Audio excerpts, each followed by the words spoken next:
हम चर्चा करेंगे मोदी जी के अमेरिका यात्रा पर। बहुप्रतीक्षित यात्रा। जब से ट्रंप जी वहाँ पर चुन के आए थे, उसके बाद से लगातार कोशिश कर रहे थे कि ट्रंप अपने शपथ ग्रहण में हमको बुलाएं, क्योंकि इसके पहले इन्होंने बहुत प्रचारित किया था कि ट्रंप तो हमारा मित्र है, हमारा दोस्त है, हमारा यार है। और पिछले शासनकाल में वो तरह तरह की चीज़ें हम लोगों को उनकी बॉन्डिंग इन्होंने दिखाने की कोशिश की।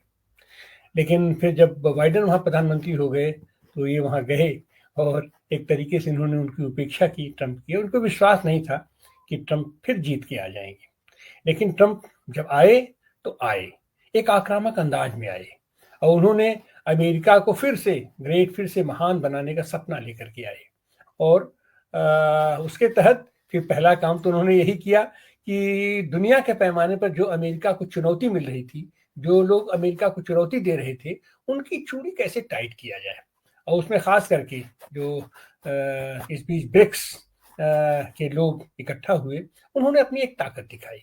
और पिछले कार्यकाल में अमेरिका ने जिस तरीके से दुनिया की राजनीति में हस्तक्षेप करने की कोशिश की, खास करके यूक्रेन में हस्तक्षेप करने की कोशिश की, रूस यूक्रेन के युद्ध में, और ये फिलिस्तीन और इसराइल के संदर्भ में, ये पूरी दुनिया की क्षितिज पर बहुत ही उनका शर्मनाक पहलू था।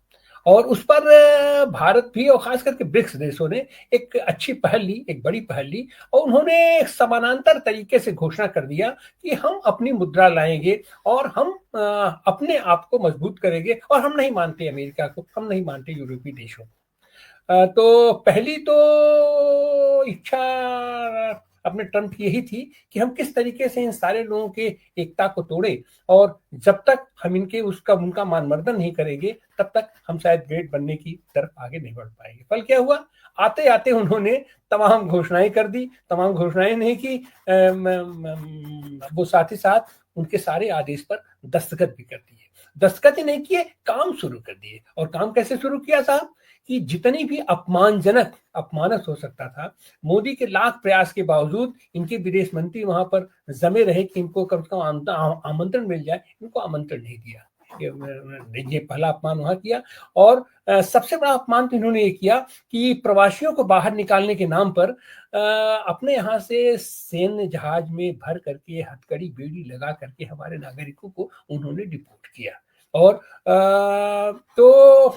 इन सारी चीजों के बाद उसके बाद भी इनको डर था। हमारे यहाँ से 2 लोग उनके यहाँ अपराधी घोषित हैं। इनको शायद ये डर सता रहा था कि ऐसा न हो कि इन दोनों लोगों को बांध छान करके उठा ले जाए, जिस तरीके से लादेन के पर उसने एक्शन लिया अपना पाकिस्तान में, उस तरीके से हो सकता है। तो ये इन किन प्रकार वहां ये पहुंचे।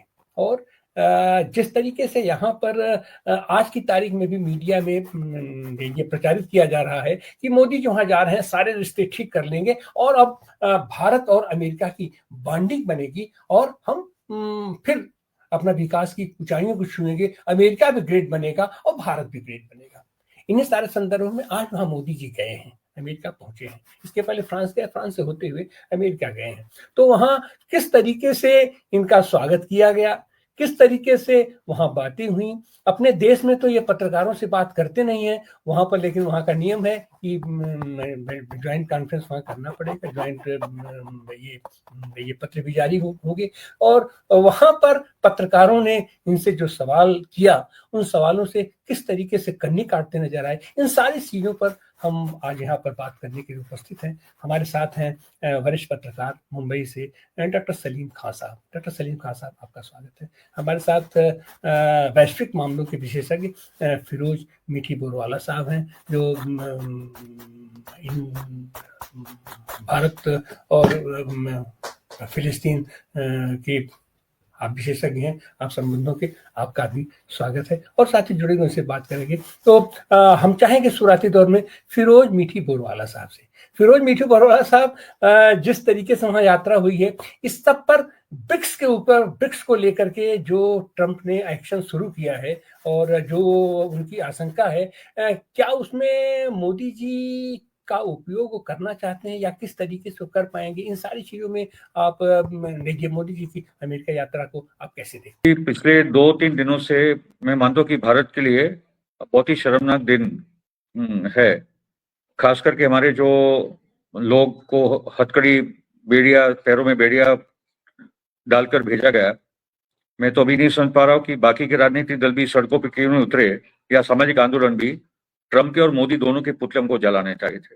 वो तो हमने भी नहीं किया। दूसरी बात है कि मैं नॉन अलाइंड मूवमेंट के को याद करता हूँ, जो मुख्य मुल्क थे इंडिया, इजिप्ट, इंडोनेशिया, घाना और युगोस्लाविया, वो नॉन अलाइंड मूवमेंट के भी प्रमुख देशों को टारगेट किया। आज युगोस्लाविया टूट चुका है, इजिप्ट एक वैसल स्टेट बन चुका है, और इंडिया आज वैसल स्टेट बन चुका है या कतार पे है, वो आज हालत है वो नॉन अलाइंड मूवमेंट की। और अभी ब्रिक्स को टारगेट किया जा रहा है। मगर पहले तो ये हम लोग देख ले कि मोदी ने क्या क्या दे दिया है। अभी अभी जो छोटी मोटी रिपोर्ट सामने आ रही, पता नहीं और क्या क्या साइन उसने कर दिया है। ओके, और क्यों किया है वो भी करना पड़ेगा।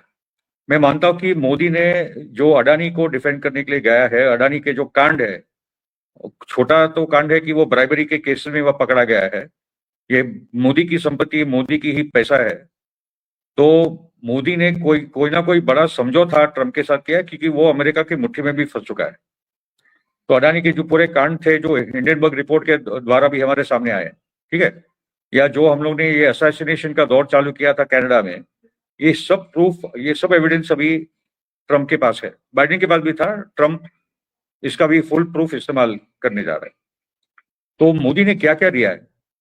मोदी ने एग्री कर लिया है कि अभी हम लोग अमेरिका का ऑयल और गैस खरीदेंगे जो ज्यादा महंगा है, और रशिया खरीदेंगे। रशिया से हमको बहुत ही सस्ते में मिल रहा था, जिसका फायदा अडानी अंबानी को ज्यादा होगा,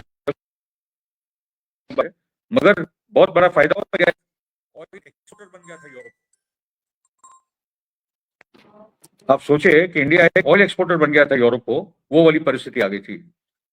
और बाद में यह है कि जो F-35 प्लेन, F-16 है, F-22 है, अभी F-35 जो सबसे महंगे प्लेन अमेरिका के, जो कोई काम के नहीं है। अभी एक सेनेट हियरिंग हुई थी जिसमें बोला गया कि F-35 जो बने हुए हैं उसमें से खाली 22% काम के वो ऑपरेशन है।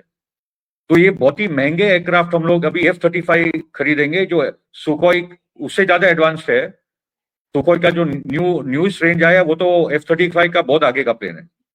मगर ट्रंप ने मोदी को ऐसे हाथ में ले लिया है, और आप ये देखिए कि जॉर्डन का राजा किंग हुसैन अभी गए थे मिलने के लिए, व्हाइट हाउस के दरवाजे पर ट्रंप आए थे उसको लेने के लिए। और जब मोदी गया तो कोई औरत थी, वो पता भी नहीं कौन सी अधिकारी, ना रूबियो गया, ना कोई कैबिनेट मेंबर गया है ट्रंप का उसको स्वागत करने के लिए। ये तो मोदी की इनकी औकात है। जब मोदी और ट्रंप की मीटिंग होती है तो मोदी अपनी पूरी जो अधिकारी थे, ब्यूरोक्रेट्स थे, उनको लेकर बैठता है, और ट्रंप इलॉन मस्क और अपने बच्चों को बुलाता है कि भाई आके ये जो बातचीत हो रही है उसमें आप शरीक होइए। ये तो लेवल पे ट्रंप ने इसको इंसल्ट किया है मोदी को। और प्रेस कॉन्फ्रेंस में भी दिख रहा था, जब मोदी को पूछा गया अडानी के बारे में, तो मोदी ने रटा हुआ है, क्योंकि वो प्रेस कॉन्फ्रेंस करने की उसकी औकात ही नहीं है। तो भारत मदर ऑफ डेमोक्रेसी है, वैसे वासुदेव कुटुंबकम वगैरह वगैरह बोल दिया, और बोला कि दो लीडर जब दुनिया के मिलते, क्या ये सब बातों की इश्यूज भी बात होती है, वैसा करके वो उसे सवाल को ठुकरा दिया। एक सवाल जो पूछा है पत्रकार ने, तो ट्रंप ने बोला मैं उसका जवाब देता हूँ, कि वो समझेगा कि मोदी ना समझा ना उसको जवाब दे पाएगा। तो इंटरनेशनल स्टेज पे मोदी वेरी बैडली एक्सपोज है मीडिया के सामने, यहाँ तो कोई आता ही नहीं है। और जो स्ट्रेटेजिक इश्यूज पर जो टारगेट किया है ट्रंप ने, क्लियर कट उसने बोला कि ब्रिक्स तो हम लोग टारगेट करेंगे। ब्रिक्स की औकात किधर है कि वो हमारी डॉलर को वो टारगेट करे। ओके, जी या पुतिन होता तो ट्रंप की औकात नहीं होती है बात करने के लिए, ठीक है। तो पॉइंट इज के ट्रंप का टोटल टारगेट है ब्रिक्स। अभी ट्रंप और पुतिन की मीटिंग होने वाली है। ट्रंप की कोशिश है, क्योंकि वो ट्रंप समझ गया कि रशिया के सामने नेटो और अमेरिका हार चुके हैं।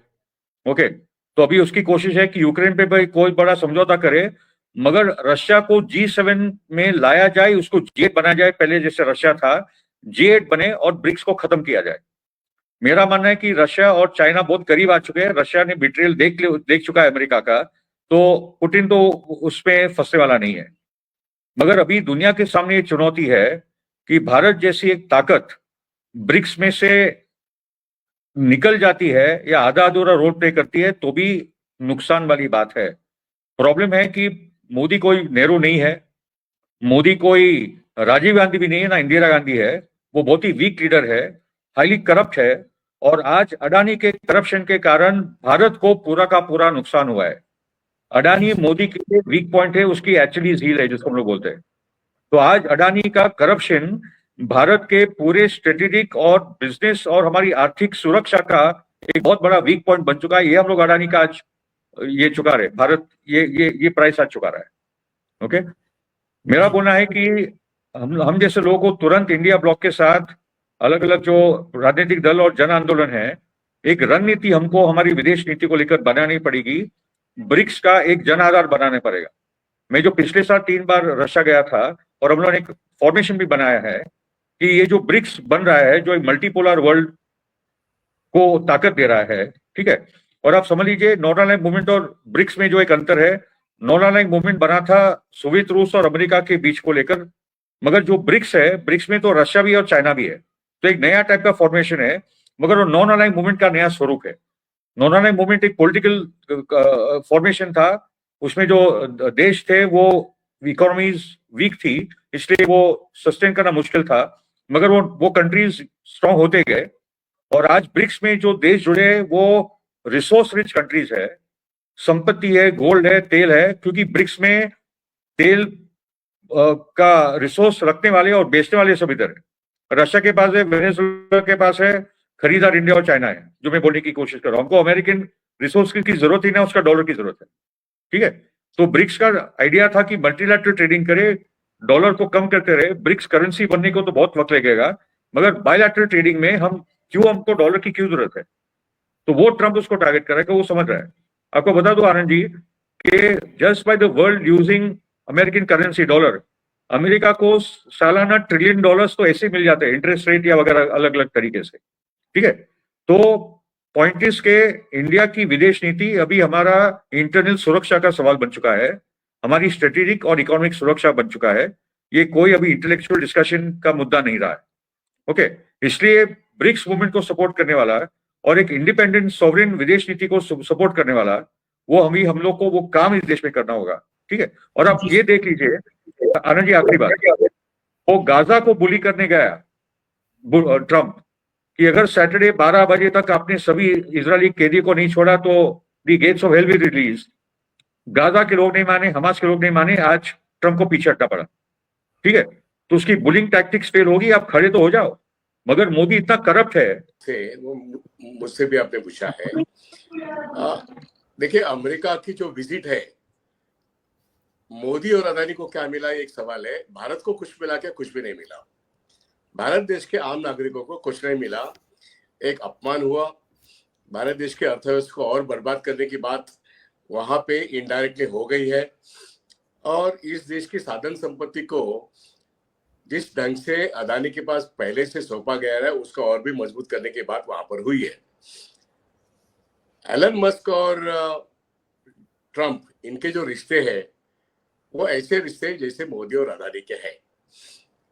अब ट्रंप को खुश करने के पहले एलन मस्क को हमने खुश किया है, क्योंकि उसकी जो टेस्ला कार है, उसके जो इलेक्ट्रिक व्हीकल्स है, उसके अमेरिका के जो बाइक्स है, इनके ऊपर वहां जाने के पहले हमने 30% टैरिफ की बात की, वो रिड्यूस कर दिया हमने।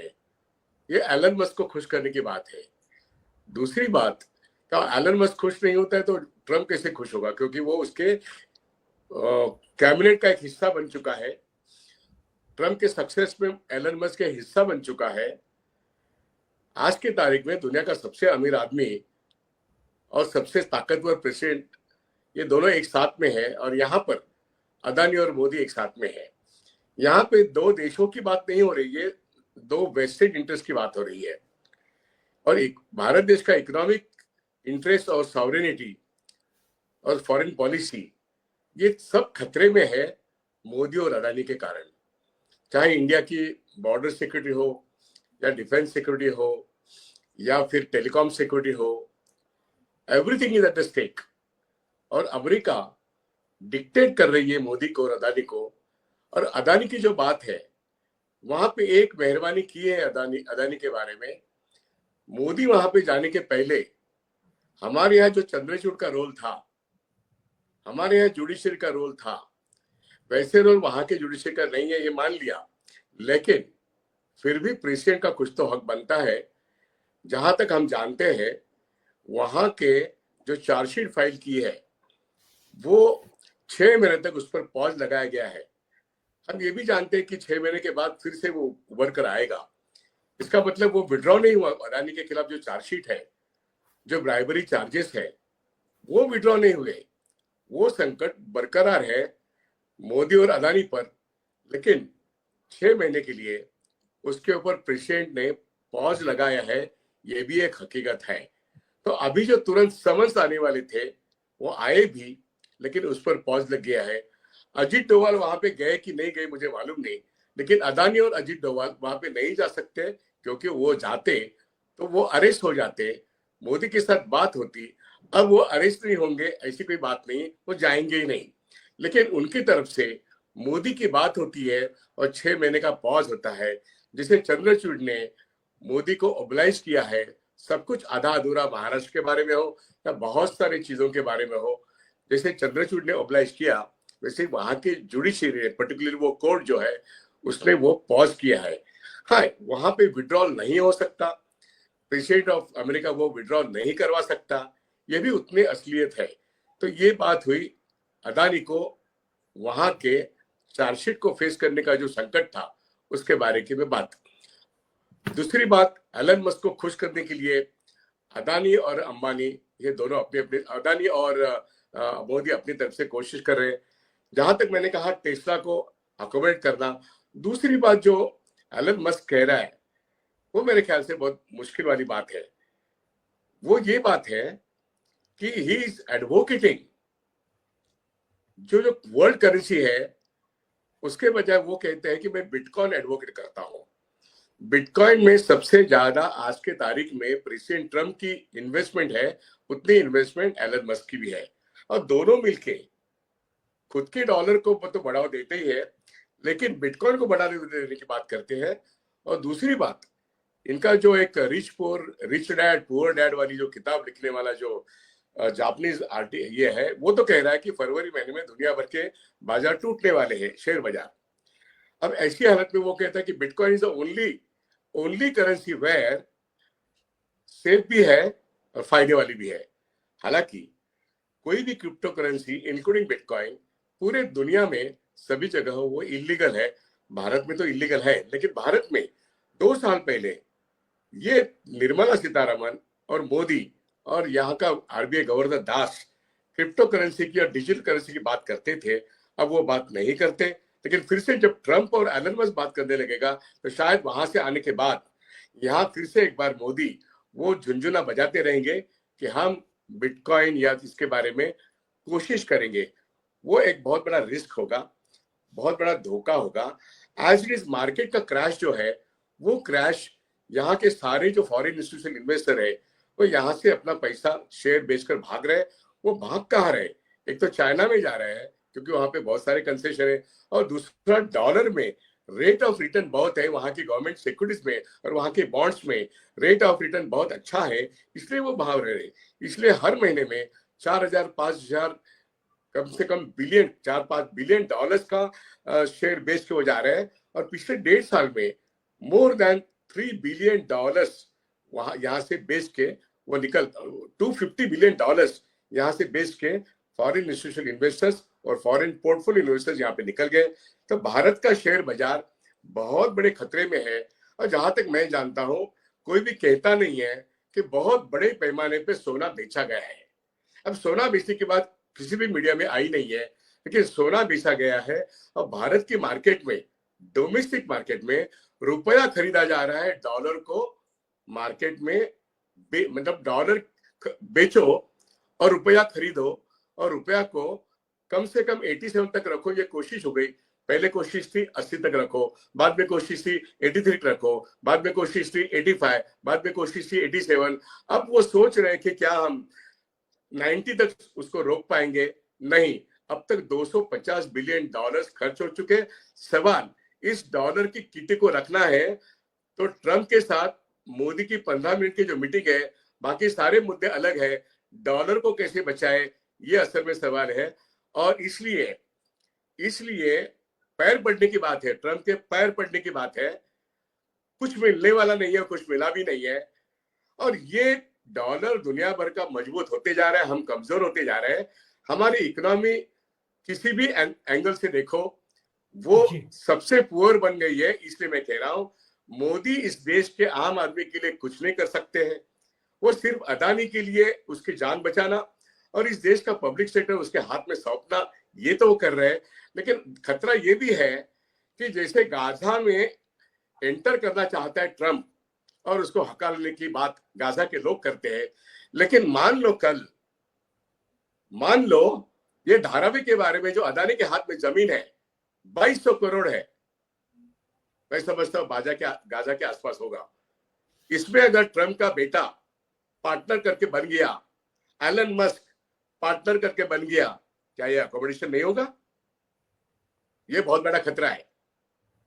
बंबई, पूरा डिस्ट्रिक्ट रायगढ़, पूरा डिस्ट्रिक्ट ठाणे, पूरा डिस्ट्रिक्ट पालघर, जिसको एमएम जोन कहते हैं, वो स्पेशल इकोनॉमिक जोन बनेगा, जहां पे ट्रंप टावर तो अभी बन रहा है वर्ली में।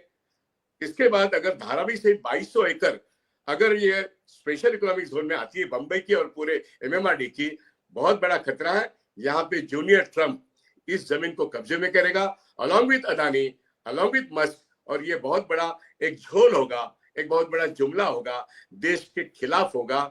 हमारी जमीन पर हमारे लोगों को बाहर निकाल के ये जमीन एलन मस्क और जूनियर ट्रंप अदानी के साथ बिजनेस करेंगे। सिरोल से इसको भगा दिया अदानी को, सब जगह से अदानी को भगा दिया है, लेकिन भारत में उसका स्वागत हो सकता है क्योंकि मोदी और अदानी ट्रंप के अब चमचे बन गए हैं, गुलाम बन गए हैं। देश को कुछ नहीं मिलेगा, इनको कुछ जान बचानी है, तो इस तरीके से गंदे डील वो करने जा रहे हैं। बस मैं यहीं पे रुकता हूं।